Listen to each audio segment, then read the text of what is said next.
भगवान कहते हैं कि धूमे ना व्रियते वहने, जैसे अग्नि धुएं से ढकी है। अग्नि दिखाई नहीं दे रही, इतना अधिक धुआं है कि अग्नि दिखाई ही नहीं दे रही, उसका प्रकाश प्रकट हो ही नहीं रहा। जैसे धुएं से अग्नि ढकी है, इसी प्रकार हमारी कामनाओं से हमारा ज्ञान ढका हुआ है, तो क्रिया में नहीं आ पाता। हर व्यक्ति के पास ज्ञान है, मानुष तन गुण ज्ञान निधाना, हर व्यक्ति के पास ज्ञान है, लेकिन उसका ज्ञान कामना से ढका हुआ है। इतनी प्रबल इच्छा है।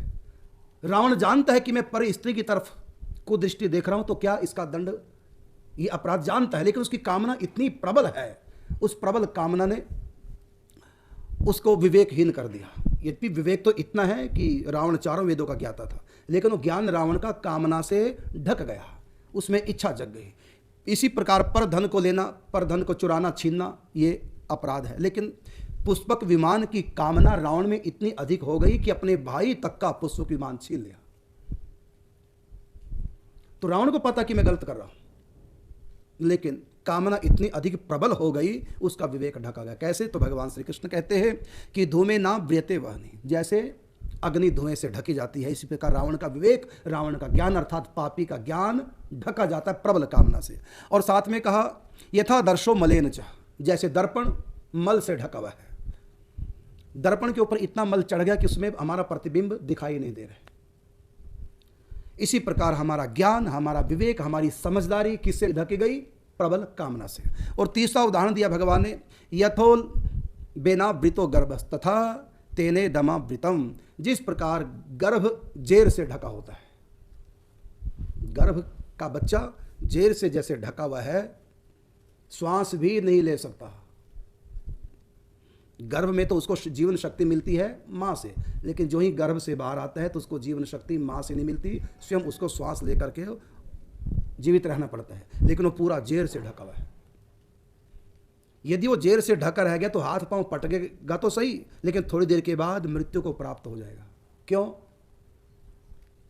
क्योंकि श्वास लेने की जगह नहीं। इसी प्रकार कामनाओं से व्यक्ति इतना घुट जाता है, घुट घुट के श्वास लेता है, जीना भी उसको अच्छा लगता है, क्योंकि कामना की पूर्ति नहीं हो रही, अंत में व्यक्ति का सर्वनाश हो जाता है प्रबल कामना से।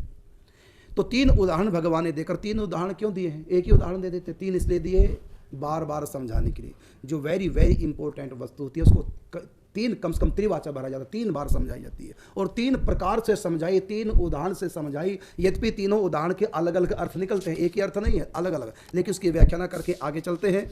तो इस प्रकार हमारा जो ज्ञान है वो ढका हुआ है प्रबल कामना से। इसलिए ऐसे कामी को, जिसकी प्रबल कामना किसी सुख की जग गई, ऐसे कामी को कितना भी ज्ञान दे दो, कितना भी समझा दो, उसके ऊपर असर नहीं होता। वो कामना की पूर्ति होने के बाद, कामना की पूर्ति होने के बाद कामना ढीली पड़ जाती है और उसका सोया विवेक जग जाता है। उसके बाद फिर वो आगे बढ़ता, तब विवेक काम करता है, उससे पहले नहीं। और साथ ही भगवान आगे कहते हैं कि इसका अर्थ ही नहीं कि अपने कामनाओं की पूर्ति में लगे रहो, ऐसा नहीं, क्योंकि देरी हो जाती है आगे बढ़ने के लिए। आवृतम ज्ञान मेतेन ज्ञानिनो नित्य वैरिणा काम रूपेण कौन्तेय दुष्पुरेणान लेन च।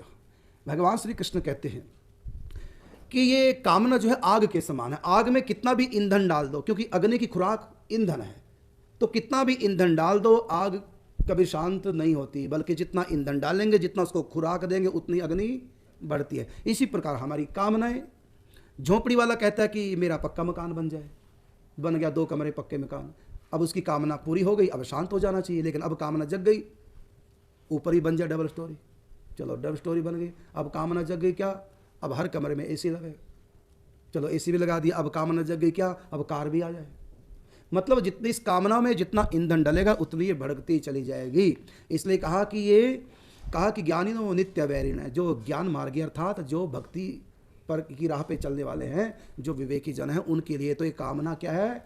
नित्य वैरी है। साधकों के लिए ये कामना दुश्मन है। जो भगवत प्राप्ति की राह पे चले हैं उनके लिए दुनिया का कोई विघ्न नहीं, दुनिया का कोई भी विघ्न उनको भक्ति से रोक नहीं सकता। बैरी नहीं, उनके बैरी भी उनका कुछ बिगाड़ नहीं सकते, जो ईमानदारी से भगवान की राह पे चले। लेकिन उनका सर्वनाश किससे होगा? कामना से, क्योंकि कामना भीतर बैठी है। अवृतम ज्ञान में तेन ज्ञानिनो नित्य वैरिण। भगवान कहते हैं कि हे अर्जुन, इस अग्नि के समान कभी न पूर्ण होने वाले काम रूप ज्ञानियों के नित्य वैरी के द्वारा मनुष्य का ये ज्ञान ढका हुआ है, मरा हुआ नहीं, ज्ञान है, वो ढका हुआ है। तो इसको भगवान ने कहा ये वैरी है, और कोई वैरी नहीं।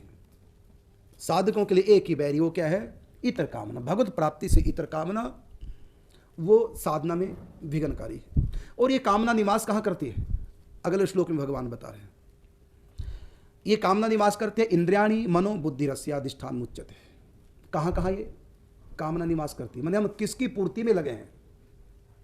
इंद्रियाणी, पांचों इंद्रियां, बढ़िया देखने को मिले, बढ़िया खाने को मिले, मनपसंद सुनने को मिले, मनपसंद छूने को मिले, मनपसंद सूंघने को। पांचों इंद्रियों के पांच विषय इंद्रियाणी और मनो, मन में कामना है, और बुद्धि, बुद्धि में। ये ठिकाने हैं कामनाओं के, यहाँ कामना निवास करती है। कहा कि इंद्रिया, मन और बुद्धि ये सब इसके वास स्थान कहे जाते हैं। यह काम, इच्छा, आकांक्षा, कामना इन मन, बुद्धि और इंद्रियों के द्वारा ही ज्ञान को आच्छादित करके इस आत्मा को मोहित करती है। ज्ञान को ढक करके तब आत्मा के ऊपर आक्रमण होता है। तो क्या करें फिर? इसका तरीका क्या है? ये प्रबल कामना का तरीका क्या, कैसे इसे बचा जाए? तो भगवान कहते हैं कि बलपूर्वक, अर्थात अपने आप कामना कभी समाप्त नहीं होगी। अपने आप ही तो कामना बढ़ती है, कभी समाप्त नहीं होती। कामना समाप्त कैसी होगी? तो भगवान कहते हैं कि तो पहले इंद्रियों को वश में करके इस ज्ञान और विज्ञान का नाश करने वाले महान पापी इस कामना को अवश्य बलपूर्वक मार। बलपूर्वक का मतलब ऐसे ये काम, अर्थात कामना, संसार की इच्छाएं ऐसे समाप्त नहीं होगी। बलपूर्वक अर्थात उद्योग करके, परिश्रम करके। सोचो कि कोई संत मिले ऐसा कर दे, मन हट जाए संसार से। नहीं, अपने आप को जब तक हम स्वयं नहीं समझाएंगे तब तक दूसरा हमको समझा नहीं सकता। दुर्योधन स्वयं नहीं समझ पाया, अपने आप को समझा पाया, और समझाने के लिए भीष्म पितामह हैं, समझाने के लिए वेद व्यास जी हैं, यहाँ तक कि शांति दूत बनकर स्वयं श्री कृष्ण समझाने गए। दुर्योधन तब तक नहीं समझा, कब तक? जब तक वो स्वयं अपने आप को नहीं समझाएगा तब तक कोई किसी को समझा नहीं सकता। व्यक्ति का समझाया हुआ तब काम करता जब हम स्वयं समझना चाहें। जब हमने कील ठोक दी, नहीं हमको तो चाहिए, हमको तो काम करना करना करना, फिर कोई कुछ नहीं कर सकता। सब उपाय, सब ज्ञान, सब शास्त्र फेल। कब तक? जब तक उसकी प्रबल कामना रहेगी। कोई इसको समझा नहीं सकता। तो दुर्योधन को श्री कृष्ण नहीं समझा सके, रावण को विभीषण, उनके नाना जी, उनकी धर्मपत्नी, स्वयं हनुमान जी शांति दूत बन के गए थे, अंगद जी, स्वयं राम जी, कोई भी रावण को समझा नहीं सका। क्यों? क्योंकि रावण समझना जब नहीं चाहेगा तो कोई समझा नहीं सकते। समझाने वाला सहयोग कर सकता, योग नहीं कर सकता, सहयोग कर सकता है। योग हमको स्वयं करना, अर्थात समझना स्वयं है। किसी के समझाने पर हम नहीं समझ सकते। किसी के समझाने पर हम तभी समझेंगे जब हम स्वयं समझना चाहेंगे, तब उसका समझाया हुआ कुछ सहयोग कर सकता है। लेकिन जब हमने ठान लिया कि हमको नहीं समझना, हमको तो चाहिए चाहिए चाहिए, जब कामना इतनी प्रबल हो गई, अब समझ जब उसकी स्वयं की काम नहीं कर रही है तो दूसरे की समझ भी काम करने वाली नहीं। ऐसी स्थिति में या तो ठोकर सुधारेगी या फिर वो सुख मिल जाए, उसके बाद फिर व्यक्ति का मन शांत हो जाता है। फिर शांत होकर के वो सुनी हुई बातों पर फिर पुनः विचार करके और फिर पछताता हुआ फिर सही रास्ते पे चलता है। तो व्यक्ति कैसे समझे? तो कहा कि बलपूर्वक इस कामनाओं को, इच्छाओं को समाप्त कर। बलपूर्वक कहा महाराज हम तो अबल हैं, निर्बल हैं, कैसे समझाएं? अरे हार क्यों मानते हो? भगवान श्री कृष्ण ने बड़ा छतरिका दिया। क्या? भगवान कहते हैं इंद्रियाणी प्राण्या, इंद्रिया जो है हमारी, इससे भी परे, अर्थात मजबूत, अर्थात बलवान। क्या है? इंद्रियभ्य। इंद्रियां, हमारी इंद्रियों से भी जो प्रबल है वह है परम मन। हमारा मन इंद्रियों से प्रबल है। तो इंद्रियों में अगर इच्छा है कुछ सुख भोगने की तो कहते हैं मन रोकेगा। फिर को हमारा मन भी बड़ा कमजोर है, मन में तुम्हारा इच्छा है, ये हमारी कामना मन में बसी है। तो फिर कहा मन सस्तु परा बुद्धि, के मन से बलवान बुद्धि। इंद्रियां मन के बस में और मन बुद्धि के। तो कहा बुद्धि पूर्वक, विवेक पूर्वक मन को कंट्रोल कर, और मन के द्वारा इंद्रियों को कंट्रोल कर। कहा बुद्धि में भी हमारा काम बसा है, कामना, क्योंकि 3 स्थान है, इंद्रियां, मन और बुद्धि। इन 3 स्थानों पे कामना, कि इन कामनाओं ने हमारी बुद्धि को भी कमजोर कर दिया। अब बुद्धि के द्वारा हम मन को बस में नहीं कर पा रहे, महाराज जो इच्छा नहीं हटा पा रहे, अब क्या किया जाए? तो उसके बाद भगवान ने कहा परतस्तु सह, अर्थात आत्मा उससे भी प्रबल है। आत्मा में कामना निवास नहीं करती। आत्मा में तो 2 ही कामना निवास करती है। बस एक ही कहेंगे तो वो तो स्व की है, एक ही कामना आत्मा की, वो प्रभु प्रेम प्राप्ति। परमात्मा की चाह, बस ये आत्मा का सहज स्वरूप है, सहज कामना है। तो आत्मा बुद्धि से भी परे है, एवं बुद्धे परे बुद्ध्वा, बुद्धि से भी परे है। तू स्वयं है अर्थात आत्मा है, अपने आप को जान। आप इंद्रियां नहीं हो, मन नहीं हो, बुद्धि नहीं हो, आत्मा हो। और आत्मा क्या है? ईश्वर अंश, जीव, अविनाशी, चेतन, अमल, सहज, सुख राशि। आत्मा में काम नहीं जाता, आत्मा को नहीं चाहिए संसार की कोई वस्तु, आत्मा तो केवल परमात्मा चाहिए। इसलिए अपने स्वरूप को पहचान करके, अपने बल को जान करके, जय शत्रु महाबाहो काम रूपम दुरासदम, इस काम रूप शत्रु को, इस कामना को मार। कैसे मारे? आत्म विचार के द्वारा।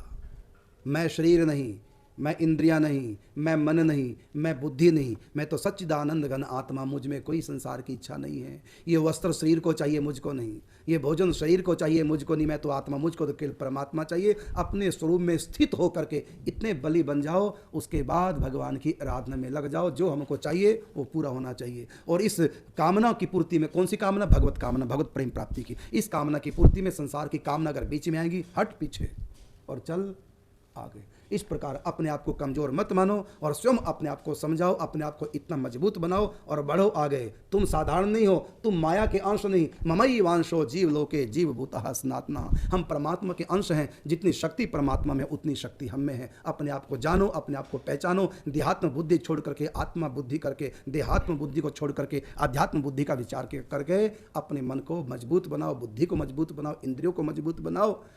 और तब इस काम को, इस इच्छाओं को संसार की हम जीत सकते हैं। नहीं तो घोर दुर्गति, एक जन्म में नहीं, लाखों लाखों करोड़ों करोड़ों जन्म दुर्गति को प्राप्त होंगे। संसार की कामनाओं के कारण से मनुष्य 84 के चक्कर में जाता है।